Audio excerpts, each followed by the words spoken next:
പ്രൊപ്പോർഷനിൽ നിന്ന് ഈസിയായി 3 മാർക്ക് വേണോ നിങ്ങൾക്ക്? വാ, പ്രൊപ്പോർഷൻ എന്ന് പറയുന്ന ചാപ്റ്ററിൽ ഏറ്റവും സിമ്പിൾ ആയിട്ട് 3 മാർക്ക് വാങ്ങിക്കാൻ പറ്റുന്ന ക്വസ്റ്റ്യൻ ആണിത്.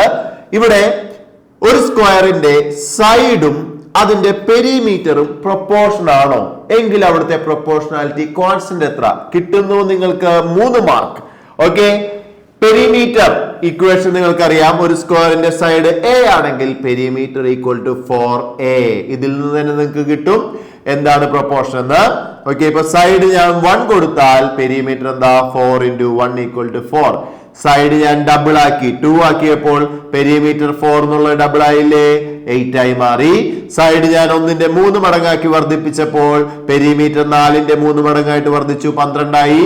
അതുപോലെ സൈഡ് ഞാൻ 1ന്റെ 4 മടങ്ങാക്കി വർദ്ധിപ്പിച്ചപ്പോൾ പെരിമീറ്റർ 4ന്റെ 4 മടങ്ങ് 16 ആയി. ഇതുപോലെ സൈഡ് കൂടുന്നതിനനുസരിച്ച് തന്നെ പെരിമീറ്ററും അതിന് കറസ്പോണ്ടിങ് ആയിട്ട് കൂടുന്നത് കൊണ്ട് ഇത് ഡയറക്റ്റ് പ്രൊപ്പോർഷൻ ആണ്.